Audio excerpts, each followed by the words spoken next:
Hello, welcome to my shed workshop.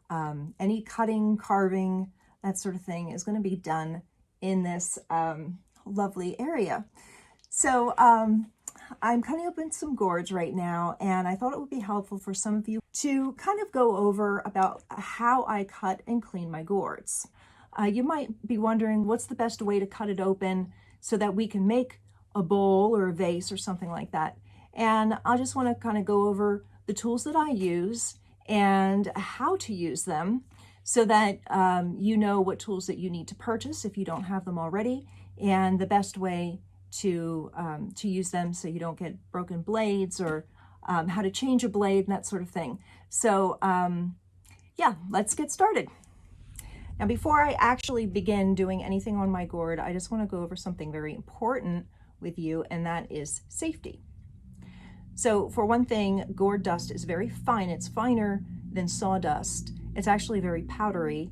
And because of the nature of gourds and how they dry, you will have mold spores inside the gourd.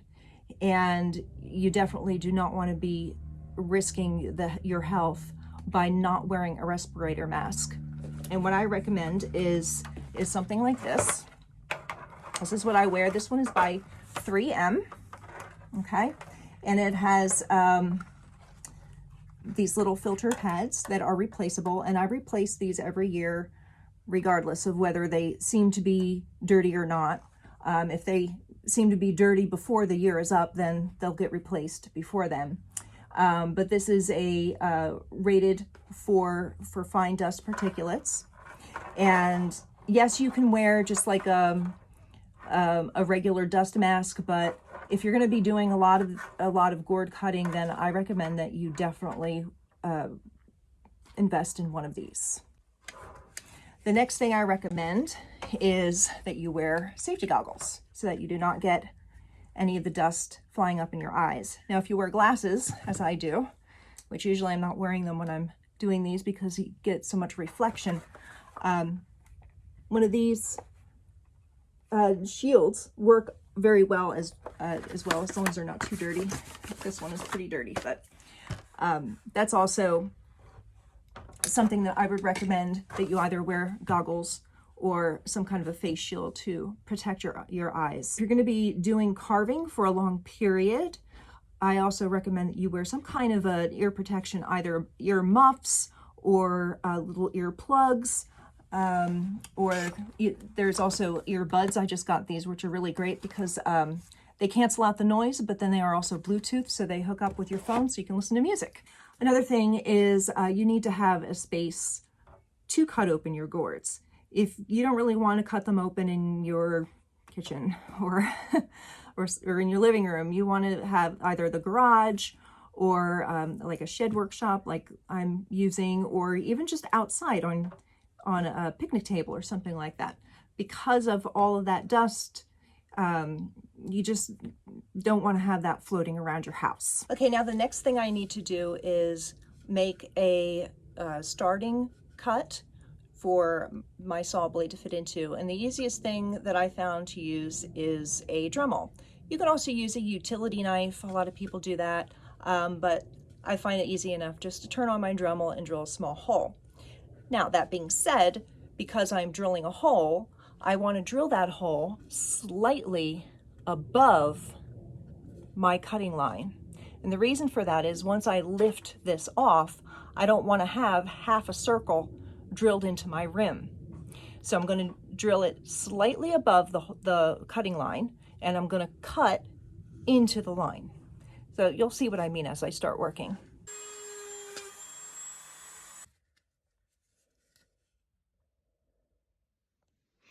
The saw that I like to use is a Microlux mini jigsaw.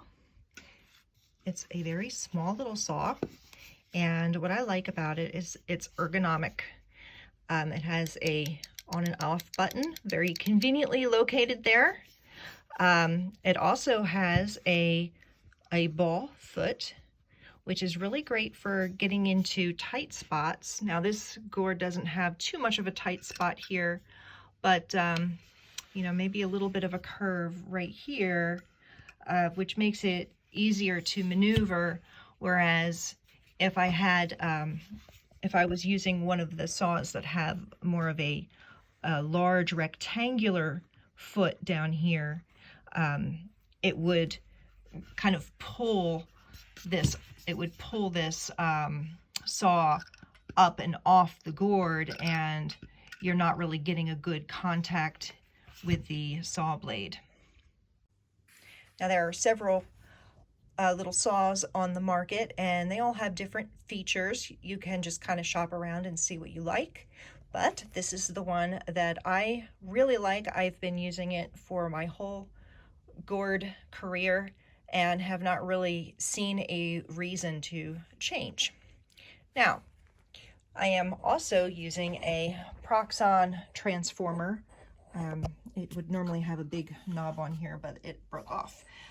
But it works really well to power this. There's also a Microlux version of the transformer, but this works just fine. It also can power several different tools if I had other tools that I wanted to plug in at the same time.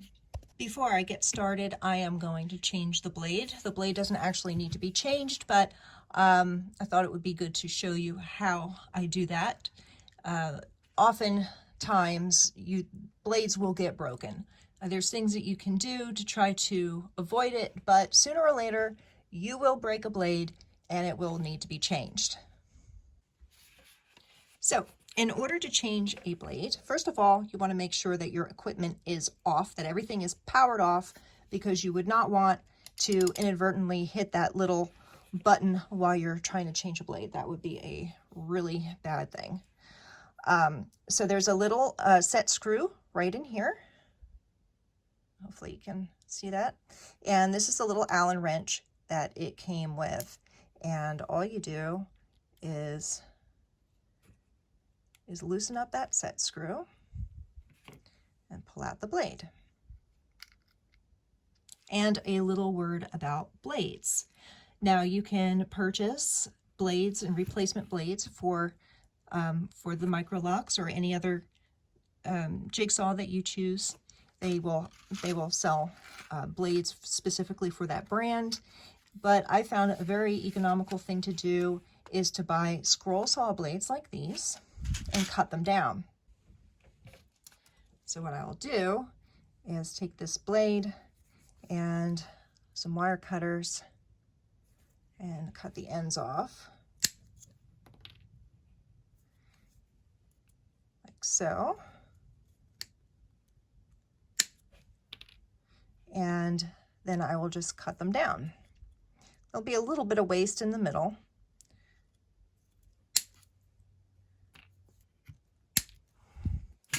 You will get 2 blades out of 1 blade, and it's just a lot more cost effective.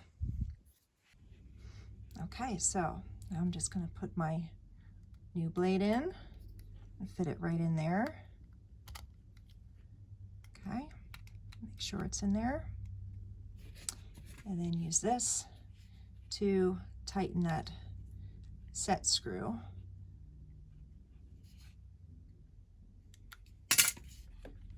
Okay, it's good to go. Now, if you remember, I told you I was going to saw from the hole into my cutting line.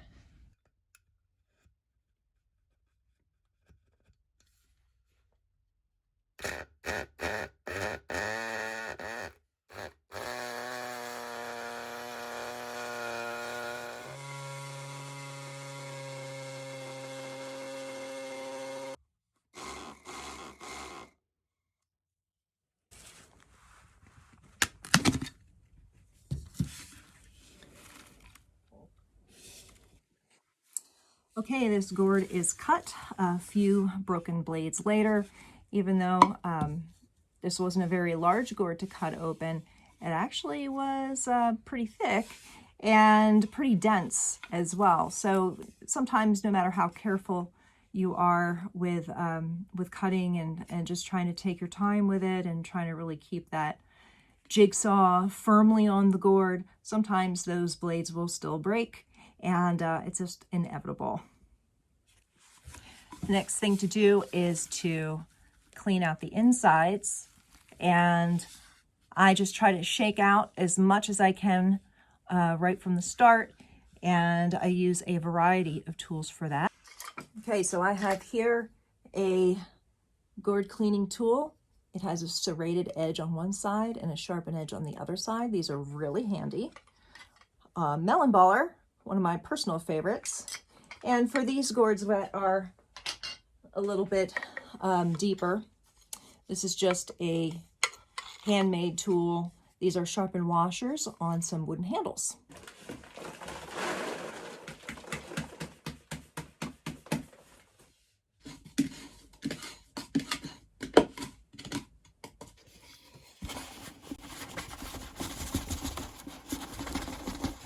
Now, this gourd has some really nice satiny pulp inside, and it is very much adhered to that gourd, and I am not going to bust my knuckles to get this out. So I'm going to break out the big guns and I'll show you what that is.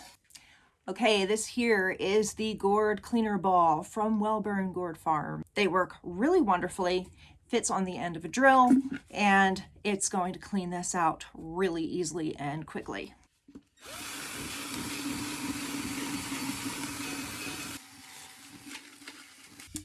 Okay, so that looks pretty good, pretty smooth. If you want to get it even smoother, you can go in with some hand sanding. Sometimes I do that. And the next thing I'm going to do is paint the inside. Well, actually, I'm going to turn on the compressor and just blow some of this dust out outside. And then I'm going to take some black acrylic paint and paint the inside. And now it's all ready for crafting.